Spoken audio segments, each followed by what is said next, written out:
রাসূল সাল্লাল্লাহু আলাইহি ওয়াসাল্লাম বলেন, যে ব্যক্তি 1 নম্বর হজ করলো তার জীবনের সব গুনাহ মাফ। 2 নম্বরে যে ব্যক্তি হজ এবং উমরা করলো, আল্লাহ রাব্বুল আলামিন তাকে দারিদ্রতা মুক্ত করে দেবে। বলেন না সুবহানাল্লাহ। দারিদ্রতা মুক্ত বোঝেননি? অভাব থাকবে না আপনার সংসারে, টাকার অভাব নাই, আপনার কোনো অভাব থাকবে না, দারিদ্রতা থাকবে না। যে ব্যক্তি হজ এবং উমরা করবে, আল্লাহর নবী বলেন তার দারিদ্রতা আবার আল্লাহ মুছিয়া দেবে। বলেন না সুবহানাল্লাহ। তাহলে কয়টা লাভ পাইলাম? কয়টা? ওয়াজ বোঝেন না? বলেন কয়টা? 1 নম্বরে গুনাহ মাফ, 2 নম্বরে দারিদ্রতা মুক্ত, অর্থাৎ আপনার অভাব থাকবে না।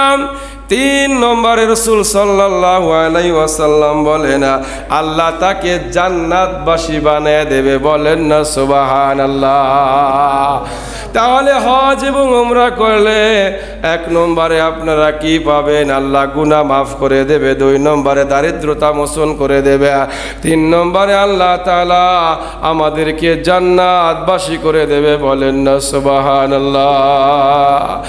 এখন বলতে পারেন হুজুর, আশা আছে সম্বল নাই, সম্বল আছে আশা নাই, এরকম লোক দুনিয়াতে আমরা আছি না নাই?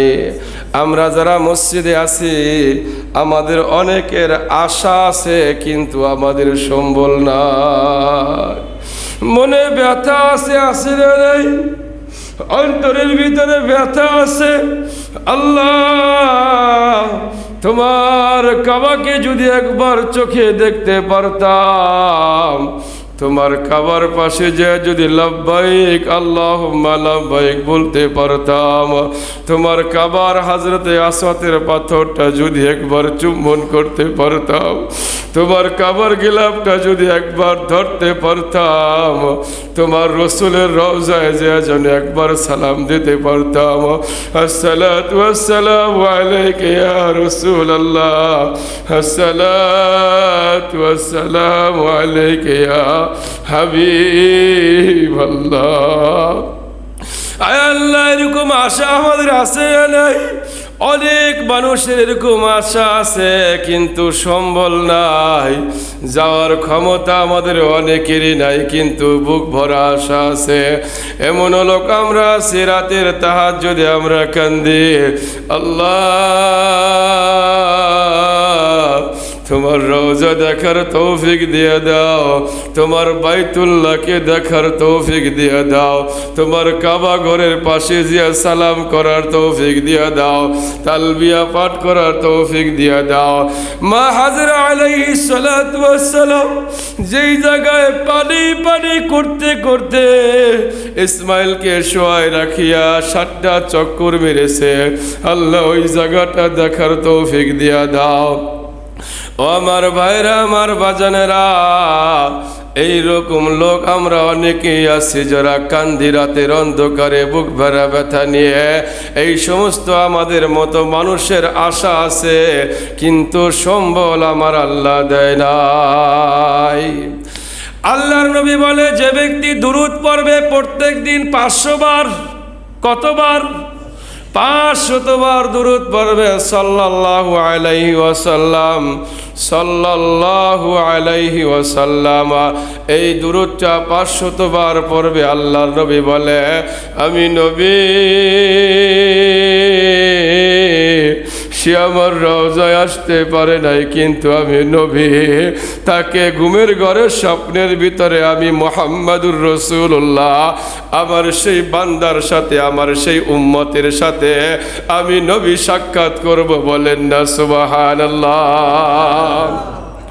ও আমার ভাইরা, আমার বাজানেরা, আল্লাহর নবী বলে, যে ব্যক্তি আমাকে স্বপ্নে দেখবে আমলের বাদৌলতে, আমি নবীর মহব্বতে যে ব্যক্তি আমাকে স্বপ্নে দেখবে, আমি নবী তাকে আসরের ময়দানে আমি নবী তাকে সুপারিশ করাইব, আমি নবী তাকে রাখিয়া আমি নবী জান্নাতে যাইতে পারবো না, আমি নবী তাকে সুপারিশ করাইয়া জান্নাতে দিয়া তারপরে আমি নবী যাব।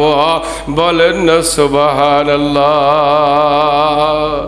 ও আমার ভাইরা, আমার বাজানেরা, আর এক শ্রেণীর লোক সমাজে আছে যাদের কি আছে, টাকা আছে, পয়সা আছে, ধন আছে, কিন্তু আশা নাই।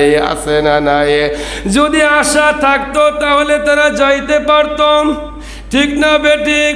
কোটি কোটি টাকার মালিক, কিন্তু আশা নাই, সম্বল আছে।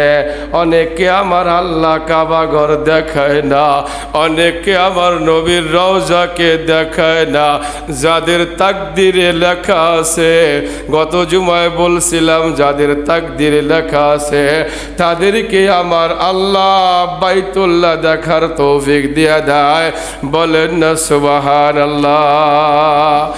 এখান থেকে শিক্ষা আমাদের নিতে হবে। আমরা জানি না কার তাকদিরে কি লেখা আছে। আর তাকদির লা ইয়ারুদ্দু, পাঁচটা জিনিস আল্লাহ তাআলা মানুষের হাতে ছাড়ে নাই। আল্লাহ বৃষ্টি কোন সময় হবে, কিয়ামত কোন সময় হবে, মায়ের পেটে কি হবে, এবং তাকদিরে কি আছে, কিয়ামতের ময়দানে তার ফলাফল কি হবে, আমার আল্লাহ এগুলা নিজের হাতে রাখছে। এই জন্যই চার আঙ্গুল কপালে কার কি লেখা আছে পৃথিবীর কেউ ওইটা জানে না, ঠিক না বেঠিক? আমাদের কাঁদতে হবে, বলতে হবে, আল্লাহ রওজা দেখার তৌফিক দিয়ে দাও, তোমার বাইতুল্লাহকে দেখার তৌফিক দাও, তোমার কাবা ঘরকে দেখার তৌফিক দাও। আল্লাহর নবী বলে, যে ব্যক্তি কাবা ঘর দুই চোখ দিয়ে একবার দেখবে, তারপরে আমার আল্লাহ বৃষ্টি রহমত নাজিল করে দেবে। বলেন না সুবহানাল্লাহ। শুধু দেখলেই বৃষ্টি রহমত, নামাজ পড়লে, তওয়াব করলে, ঘোরাফেরা করলে, মোহাব্বত করলে কতই না সওয়াব আমার আল্লাহ দেবে। ও আমার ভাইরা, আমার বাজানেরা, আজ থেকে অন্তরের ভিতরে তামান্না